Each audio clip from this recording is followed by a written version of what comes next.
History is never the neutral chronicle we're told it is. It is curated, trimmed, rewritten and performed, less a mirror of what happened and more a projection of what one side once remembered. In the case of Israel and Palestine, history is not a record to reflect upon, but a weapon forged to assert legitimacy, to defend actions, and to rally emotional allegiance. It is used not to understand, but to dominate. Each side claims ownership over the same past, not because it brings clarity, but because it gives them power in the present. For Israelis, history begins with ancient ties to the land, biblical ancestry, thousands of years of persecution culminating in the Holocaust, and the urgent birth of a homeland in 1948. This narrative is not just about survival, it's about entitlement. It becomes a shield that justifies territorial control and military strength. Every modern conflict is tethered to this ancient and tragic past, and by anchoring present actions to an ancient wound, Israel positions itself as both reborn and perpetually under siege. History is molded to inspire fear, to fuel defense budgets, to justify walls and checkpoints, and to forge unity in the face of perceived existential threats. For Palestinians, history begins with loss. A land taken, a people displaced, a narrative erased and rewritten by others. Nakba, the catastrophe, is not merely a historical term. It is a living wound, a foundational trauma that defines identity. Generations born in refugee camps inherit not just poverty, but memory. That memory becomes sacred, passed down like scripture, building not just sorrow, but resistance. For Palestinians, history is the ultimate claim. It is their proof of betrayal, their evidence that they were here, that they belonged, and that they were wronged. Their history is a fight against erasure, against being turned into shadows in someone else's story. But this is where the weaponization of history becomes dangerous. Both sides are not only telling different stories, they are living inside entirely different realities. The past becomes a drug, one that blinds rather than enlightens. It radicalizes both camps, hardens identities, and makes compromise seem like betrayal. It traps people in cycles of vengeance, where every new offense is seen as a continuation of a 70-year-old or 3,000-year-old grievance.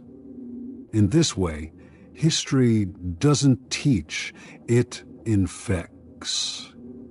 It becomes less about what happened and more about what must happen next. And those on the outside, the global observers and media consumers, are not immune. They too are pulled into these narratives. They choose sides not based on objective truth, but on which history they were first exposed to.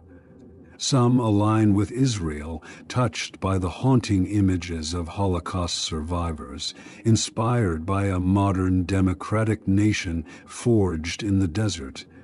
Others side with Palestine, moved by images of occupied streets, demolished homes, children behind barbed wire. These are not just facts.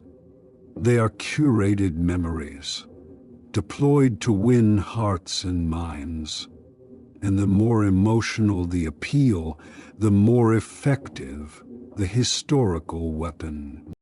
The tragedy is that truth becomes irrelevant. There is no single shared history to refer to, only competing myths backed by pain, statistics, and selective footage. Every historical reference becomes a tactic. Every anniversary is a battleground. Every documentary, every textbook, every speech strategically positioned not to educate but to recruit. In this weaponized landscape, reconciliation becomes almost impossible, because to admit the validity of the other side's history is to weaken your own. To accept their suffering is to call into question your moral superiority. And so both sides double down, polishing their pasts, burying inconvenient facts, and rewriting timelines.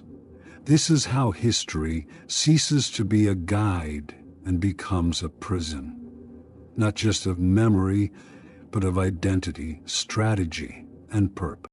Identity is both the armor and the blade. It protects, but it also wounds. In the Israel-Palestine conflict, identity is more than cultural. It is existential. It determines not only who belongs, but who must be excluded. It shapes cities, redraws borders, and justifies violence. Once identity is politicized, it ceases to be a personal truth and becomes a collective weapon. It's no longer just about who you are. It's about who you're not, and that distinction is where the war begins. For Israelis, identity has long been tied to survival. The collective memory of diaspora, pogroms, and genocide doesn't just inform the national psyche, it defines it. The creation of Israel in 1948 was not merely a political act, it was a declaration of permanence in a world that had long treated Jewish existence as temporary and disposable. Zionism wasn't just ideology, it was self-defense through self-deficit, and with it came a new identity: the strong Jew, the armed Jew, the sovereign Jew. But this redefinition required a border, a flag, an army, and the inevitable exclusion of those who did not fit the mold. The Palestinian, by mere presence, became the contradiction to this identity, the challenge to the narrative of return and rebirth. For Palestinians, identity is the rebellion against erasure. It is a stance of existence in the face of dispossession.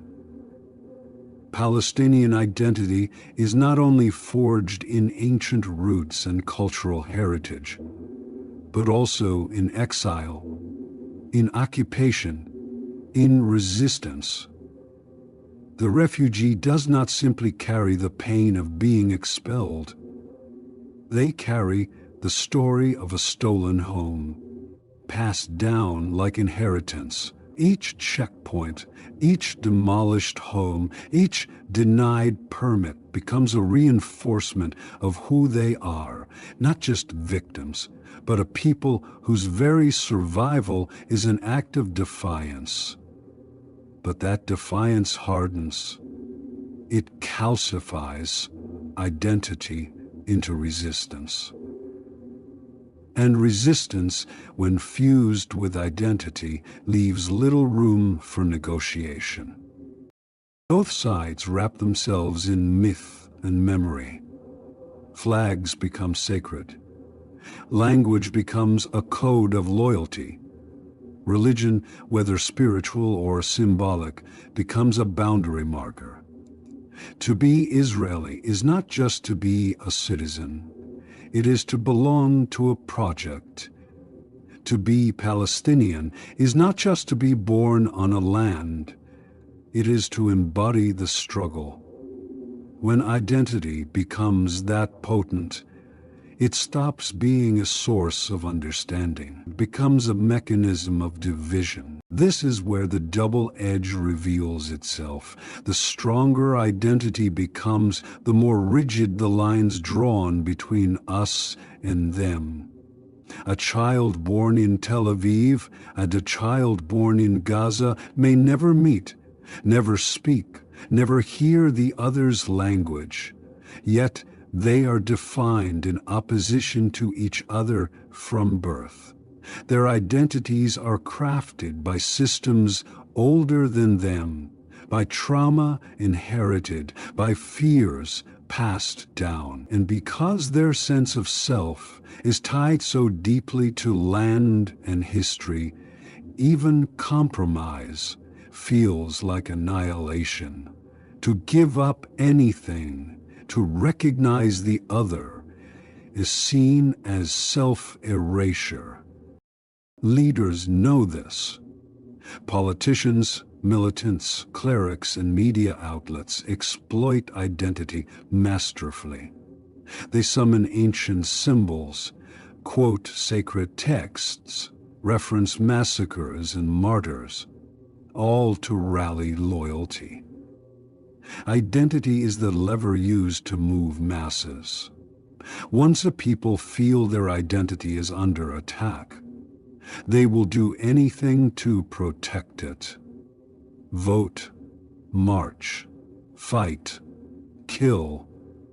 And in that heightened state, nuance dies. Complexity becomes betrayal. The moderate becomes the enemy. Identity, once the foundation of culture and community, becomes a trap. Even the international community cannot escape this web. Western countries are pulled toward one identity or another, framing the conflict through their own lenses of guilt, imperialism, or religious alignment. In doing so, they too participate in the weaponization of identity.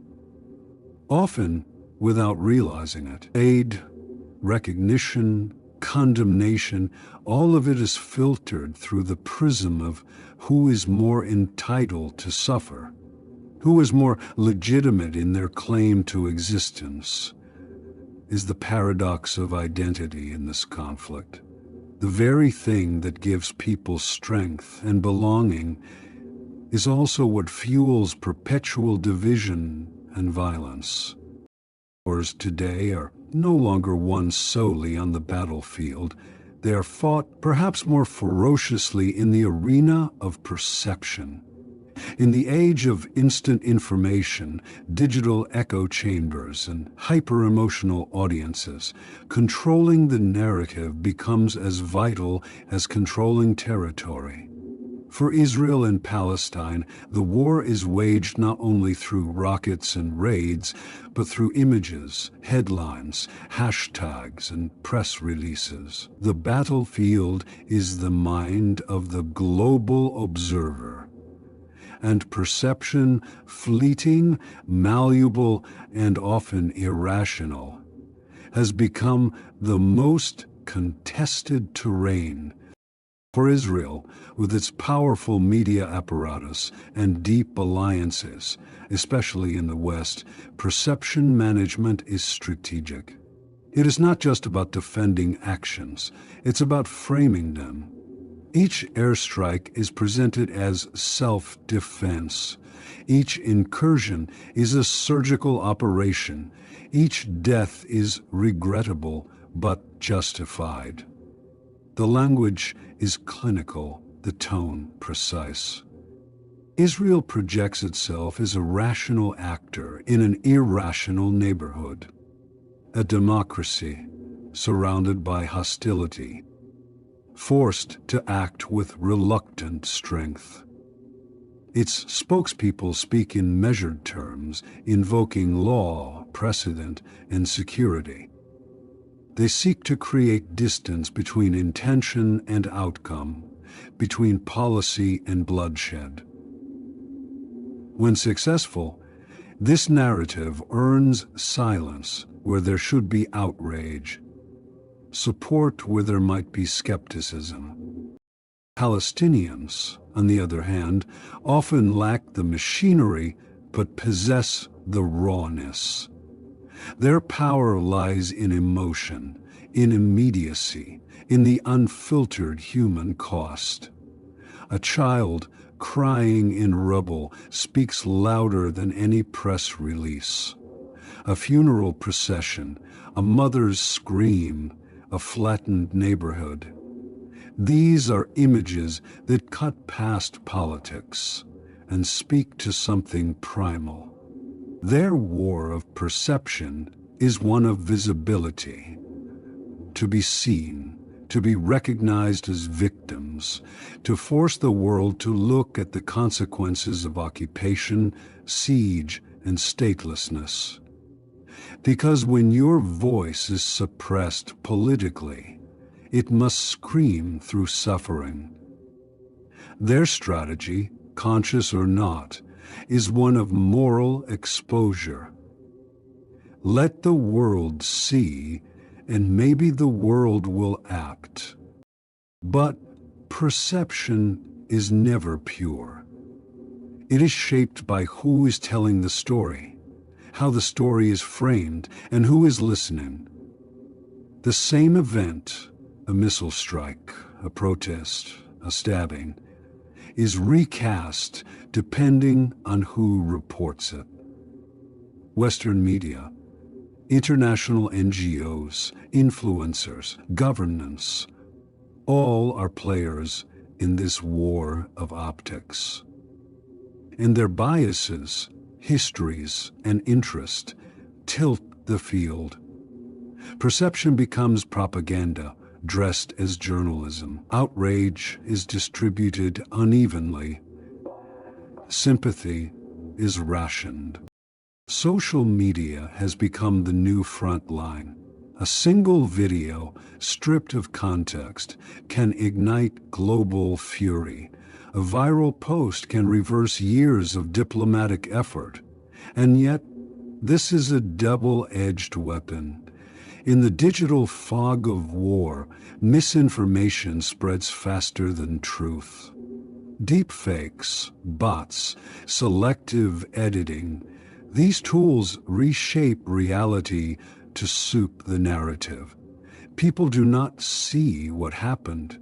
They see what they are shown, and what they are shown is carefully chosen. This war of perception has also birthed a new class of combatants. The online soldier, influencers, activists, trolls, and ideologues who fight not with weapons but with words and images. Each side has its digital militia, waging culture war on timelines and in comment sections. To win this war is not to change facts.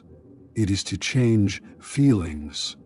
It is to sway the undecided, silence the critical, and galvanize the loyal. Once people feel morally certain, they will ignore contradictions. They will defend the indefensible if it aligns with their chosen story. Leaders understand this better than their people. Governments, militias, and factions no longer simply plan military campaigns, they choreograph them for the global stage. Timing matters. Optics matter. The setting of a press conference, the release of a video, the wording of a tweet, all are components of a larger strategy. Because the one who controls the story often controls the outcome, or at least buys the time to shape it.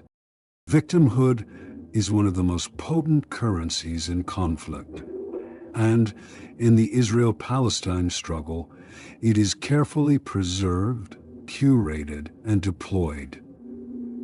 To suffer is not merely to endure pain, it is to gain leverage. It becomes a claim to morality, a way to win sympathy, and a shield against critique. Victimhood is not just an experience, it is a strategic position. When wielded correctly, it can validate violence, silence opposition, and attract allies. In this war, both sides have learned the brutal art of turning pain into political capital. For Israel, the trauma of the Holocaust is not a distant memory. It is the cornerstone of its national psyche and international posture. 6 million lives lost cannot be debated, cannot be equaled, cannot be dismissed. This immense historical wound gives Israel a permanent place in the moral imagination of the West. It stands not just as a country, but as a promise. Never again. This phrase is not only a vow to protect Jewish life, it is also a justification for any act perceived as necessary to ensure survival. Every rocket fired, every wall built, every policy tightened can be filtered through the lens of collective trauma. Critics must tread carefully. To question is to risk sounding indifferent to genocide. This makes Israel's victimhood not just sacred, but untouchable, allowing it to act aggressively while maintaining the narrative of defense. Palestinians, by contrast, derive their victimhood from a different wound, ongoing, visible, and immediate. Their suffering is not locked in the past, it unfolds in real time. Displacement, occupation, checkpoints, airstrikes, and a life under siege are not symbolic, they are daily reality. Images of injured children, bombed homes, and funerals are not only heart-wrenching, they are tools of advocacy. Each tragedy becomes a cry for recognition. Each act of repression becomes proof of a people being systematically erased. In a world where attention is fleeting and injustice is normalized, Palestinian victimhood becomes the clearest language to demand a place on the global stage. But here lies the irony. When victimhood becomes strategic, it also becomes competitive. Each side rushes to prove who has suffered more, who is more entitled to anger, to fear, to retaliation. They weaponize their wounds not to bridge understanding, but to drown out the pain of the other. The more you suffer, the louder your voice. The louder your voice, the more justified your actions. This creates a cycle where healing is never incentivized because unresolved pain is too valuable. Victimhood becomes a political asset, and to lose that status is to risk losing the argument altogether. Global players, too, are drawn into this theater. Nations, institutions, and citizens across the world adopt the pain of one side while ignoring the other. They treat victimhood not as a shared human condition, but as a partisan badge. Solidarity is performed, not practiced. One side is mourned, the other demonized. And when roles shift, when the victim becomes the aggressor, and vice versa, no one wants to confront the moral complexity. Because in war, people do not want nuance. They want clarity. They want heroes and villains, victims and oppressors. Anything else is uncomfortable. This dynamic encourages performative suffering. It pressures leaders to highlight pain, not progress, to show destruction, not development. Peace becomes less appealing than prolonged agony because pain gets airtime. Pain moves people. Pain funds movements. It is far easier to rally support through heartbreak than through diplomacy. As a result, the public is constantly fed with images and stories of despair, while the small, fragile victories of coexistence are buried, ignored, or ridiculed as naive. Victimhood, once a reality, is now a strategy. And as long as it works, the incentive to transcend it remains dangerously low. Peace, in the context of Israel and Palestine, is often not what it appears to be. It is frequently less a genuine state of mutual understanding and more a calculated pause, a redirection of conflict into quieter, more palatable forms. Ceasefires, treaties, and negotiations are dressed in the language of progress, but they often conceal deeper power dynamics. What the world is shown as peace is often a strategic illusion, crafted to manage perception, buy time, and maintain control without appearing to. When peace is used as a performance, it does not end violence, it repackages. For Israel, the language of peace is a vital tool.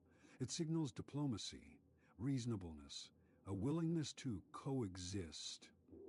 It allows leaders to present themselves as peacemakers on the global stage, even while deepening occupation or expanding settlements on the ground.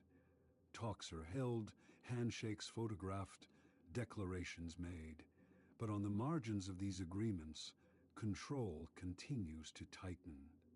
Military presence remains, surveillance expands, and policies are enacted that ensure strategic advantage. The outward appearance of calm allows for the quiet continuation of dominance. The absence of open warfare becomes the new justification for maintaining the status quo. After all, why disrupt the illusion if there is relative peace? Palestinians, particularly under occupation, often find themselves trapped beneath these illusions. The international community applauds new accords, foreign delegations speak of dialogue, aid increases. But on the streets, life changes little. Soldiers still patrol, permits are still denied, homes are still demolished. The checkpoints remain, the walls still rise. The rhetoric of peace becomes a sedative offered to a population still living under coercion. And when resistance reemerges through protest, strikes, or even violence, it is framed as a disruption of peace rather than a cry against the falsehood of it. The illusion is maintained in part because it serves multiple actors. Western powers, eager to avoid the complications of genuine justice, embrace the optics of peace to deflect responsibility. They fund dialogues, sponsor conferences, issue hopeful statements. The goal is not resolution, it is stability. A manageable conflict is preferable to a transformative one, because transformation would require reckoning with history, power imbalances, and uncomfortable truths. Stability, under the guise of peace, demands less risk, less sacrifice, less moral clarity. Peace, as it is often pursued, becomes an industry. NGOs, diplomats, think tanks, all invest in the process, even if the outcomes remain unchanged. Careers are built on roundtables and white papers, on mediation and frameworks that rarely touch the core of the conflict. The deeper issues, right of return, sovereignty, justice for displacement, are pushed aside in favor of language that soothes but does not solve. The illusion must be kept intact, not because it helps the oppressed, but because it allows the powerful to avoid change.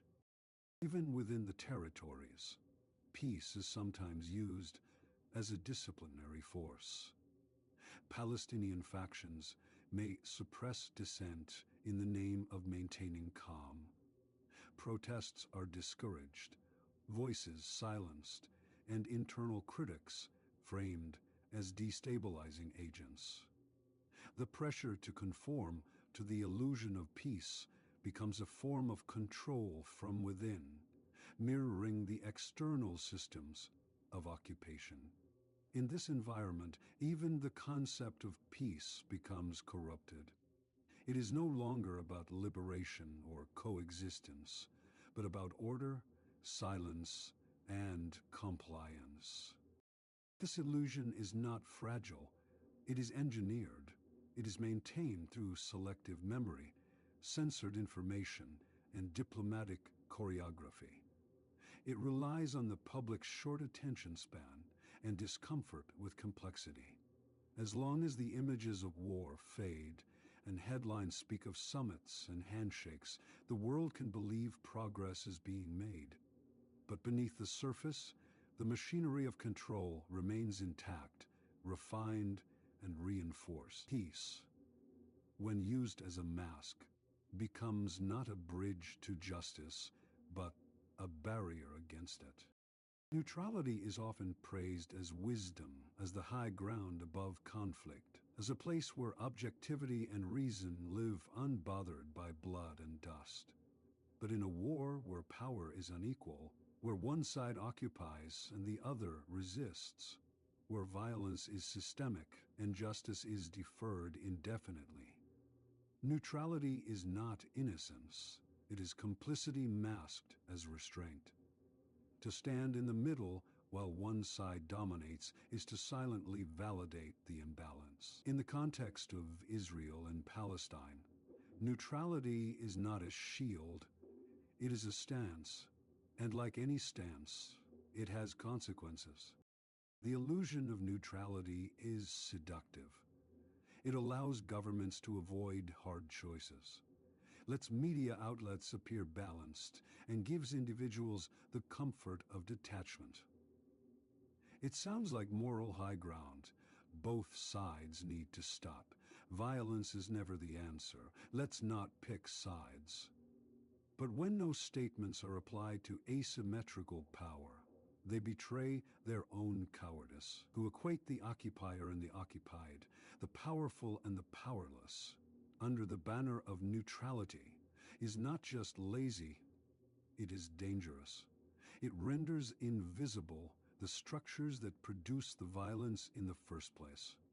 Israel, as a state, holds overwhelming control, militarily, economically, and diplomatically. It controls borders, movement, resources, and lives. Its power is backed by alliances with global superpowers, most notably the United States. To pretend that this position is equivalent to that of a stateless, fragmented, and besieged Palestinian population is to ignore reality, and yet, neutrality insists on symmetry where there is none. It demands equal condemnation of both sides, even when one side lives under occupation and the other administers it. It creates a moral flatline in a landscape of steep injustice. This neutral framing doesn't just emerge from individuals. It is institutional. Media narratives are shaped by language that softens and balances even when the facts are unbalanced. Words like clash, cycle of violence, and conflict obscure agency. Bombings are responses. Protests are unrest. Occupation is rarely named. Neutral language becomes the weapon of the status quo, and those who speak plainly, who use words like apartheid, colonization, or ethnic cleansing are labeled as biased, radical, or emotional. The neutral voice becomes the acceptable voice, even when it's the one least tethered to the truth. International bodies often adopt this posture, fearing that strong positions will jeopardize alliances or complicate diplomacy. Their resolutions are diluted, their condemnations tempered, their actions symbolic. Neutrality becomes a form of self-preservation, less about justice and more about maintaining political equilibrium. But neutrality in the face of suffering does not produce peace. It produces permission. It tells the aggressor that the world will not interfere, that it will continue to watch from a safe distance while lives are controlled, homes are destroyed, and futures are buried beneath bureaucracy and barbed wire. Even among individuals, neutrality can act as a psychological refuge. It allows people to remain comfortable, especially in privileged societies where engagement feels optional. To declare oneself neutral is to avoid discomfort, to sidestep moral reckoning. But silence, detachment, and both sides' rhetoric do not exist in a vacuum. They send signals. They tell the oppressed that their pain is not urgent enough, that their reality is too complicated to matter, that their suffering must compete with someone else's before it can be acknowledged. Neutrality becomes a denial, not of facts, but of the responsibility to respond to them. There is a difference between listening and hiding. There is a difference between seeking truth and avoiding consequence. To be truly moral is not to pretend all sides are equal.